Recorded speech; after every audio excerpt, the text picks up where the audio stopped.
Lucas Tomlinson from the White House, thank you. President Trump is not the only one who wants to cut costs at the Pentagon. Defense Secretary Pete Hegseth says DOGE is more than welcome at the DOD. We need to know when we spend dollars, we need to know where they're going and why. That's simple accounting, and that has not existed at the Defense Department. Every dollar we can find that isn't being spent wisely is one we can put toward warfighters. We welcome DOGE at DOD. We will partner with them, and it's long overdue. The Defense Department's got a huge budget, but it needs to be responsible. Right. This has been fascinating. Guy, we'll start with you. You know, there was this initial talk, or there's been talk, that President Trump has been talking about going after the Department of Education and trimming things there. And they say, oh, if you really want to save money, go over after the military-industrial complex. And now the president, all the new heads are like, come on over, check us out, take a look at our books. Yeah, I mean, I think the national defense is literally something that is required for the federal government to do. So that's the difference between defense and some of these other projects that people are pretending are more important than a core existential function of government. But that being said, I think everyone understands that not every dollar is placed correctly or wisely within the Pentagon. And the fact that you have the defense secretary saying, we agree, let's look under the hood, let's try to find some efficiencies and savings in the Defense Department, I think that's right. The Pentagon should not be exempt from this overall approach. You know, it strikes me, watching some of the clips that we just played, specifically the one from Cory Booker, Senator Booker. He said, we're in a crisis. He used the word crisis. He didn't really seem to believe that, did he?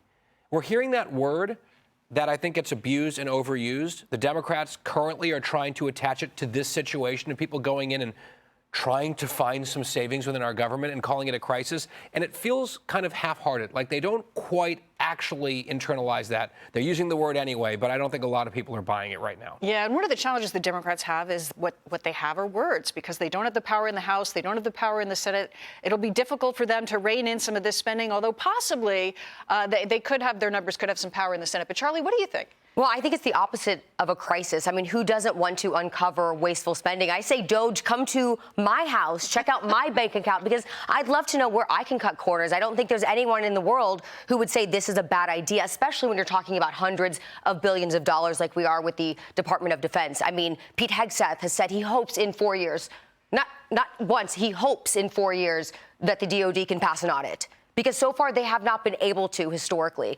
This is an area where there's tons of money that is being unaccounted for, hundreds of thousands of dollars being spent on widgets, tens of thousands of dollars on pens, hundreds of billions of dollars, again, unaccounted for. So we've seen in the past some of the programming that the military has, gone down the road of spending for in terms of wokeism, and it's not pretty. $26 million being spent on trans surgeries within the military, for one example. So definitely ways to cut corners in a myriad of different ways. Yeah, kudos to the Marines having their books in order, but as you mentioned, the Pentagon has some big goals.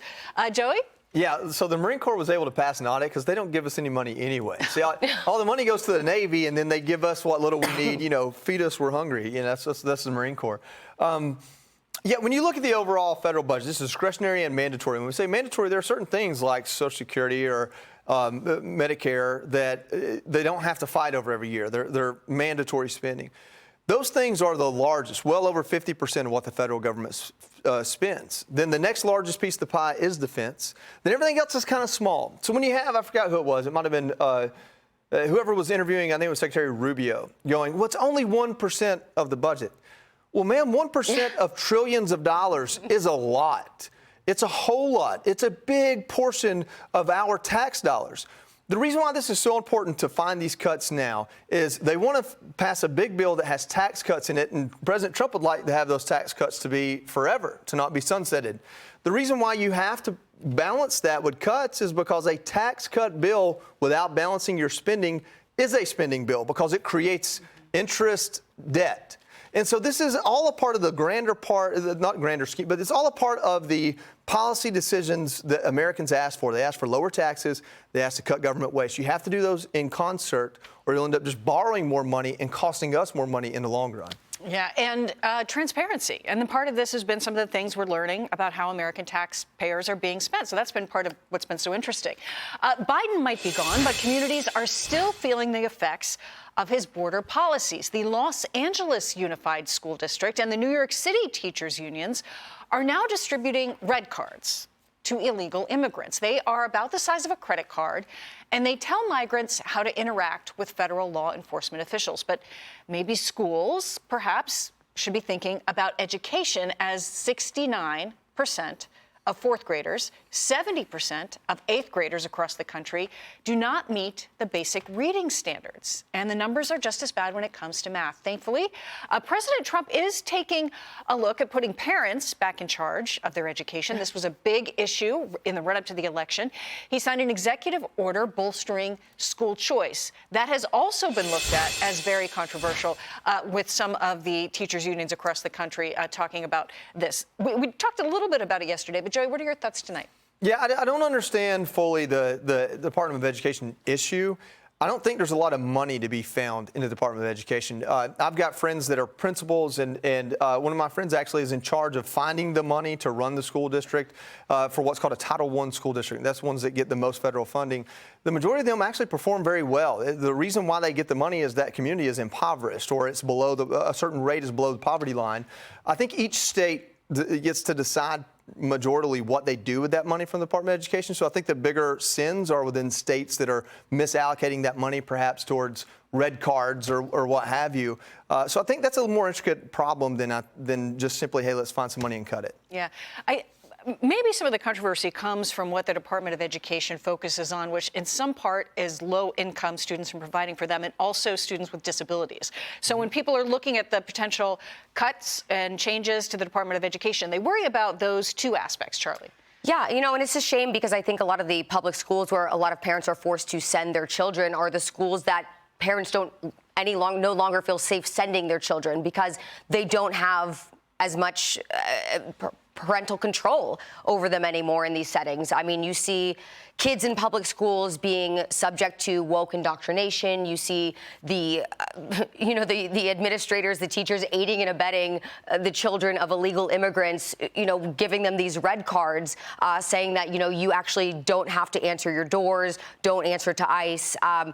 It's just really sad because on one hand, you see kids, they can't read, they can't write, they can't do basic math, yet they're being learned how to evade the nation's laws and the sovereignty in this country. So it's a scary situation that I think a lot of people are being put in. But with Trump giving parents more of that right and giving funding for them to go to faith-based schools and also private schools, I think it's a good thing. Yeah, there are schools all across the country, and particularly in some more diverse districts, that are communicating with their student bodies, as we've seen ICE taking action all over the country. And this has caused some concerns in school districts across the country and school communities. Yep. So a couple points. First, on school choice.